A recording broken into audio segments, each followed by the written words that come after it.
કોર્પોરેશનમાં સ્થાયી સમિતિ અધ્યક્ષની 1 વર્ષની ટર્મ પૂર્ણ થતા આપેલ રાજીનામાનો આજે મળેલ સ્થાયી સમિતિની બેઠકમાં રાજીનામું મંજૂર કરવામાં આવ્યું હતું. ત્યારે આગામી 27મી તારીખે સ્થાયી ચેરમેનને વરણી થનાર છે. કોર્પોરેશનમાં ડેપ્યુટી મેયર સીમાબેન મોહિલેની 1 વર્ષની ટર્મ પૂર્ણ થતા તેમને મેયરને રાજીનામું સુપ્રત કર્યું હતું.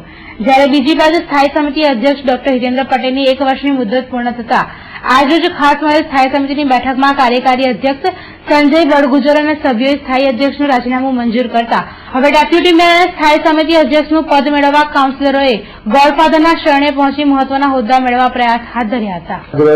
સ્થાયી સમિતિની મિટિંગમાં ડોક્ટર હિતેન્દ્રભાઈ પટેલનું રાજીનામું આપેલ છે તે અમે સર્વ મતે સ્વીકારીએ છીએ, મંજૂર કરીએ છીએ. જે પ્રકારે મારી 1 વર્ષની ટર્મ પૂર્ણ થવા આવી હતી એ મુજબ પ્રોટોકોલ મુજબ આજે મારે રાજીનામું આપવાનું હતું સ્ટેન્ડિંગ કમિટીમાં અને એ સ્વીકારવામાં આવ્યું છે.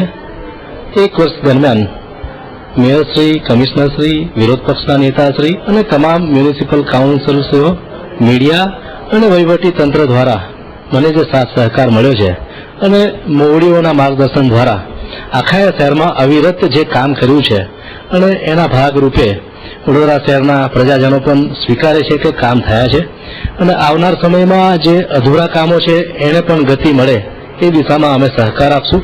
સાથે મુખ્યમંત્રી ગૃહ આવાસ યોજનાના જે મકાનો ફાળવવાના છે એનો પણ જે એક મોટો લાભ ગરીબ મધ્યમ વર્ગના સમાજને મળવાનો છે એ અમને વિશ્વાસ છે કે આવનાર સમયમાં નવી નિયુક્ત માનનીય મુખ્યમંત્રી શ્રી આનંદીબેનના નેજા હેઠળ આ કામ પૂર્ણ થશે.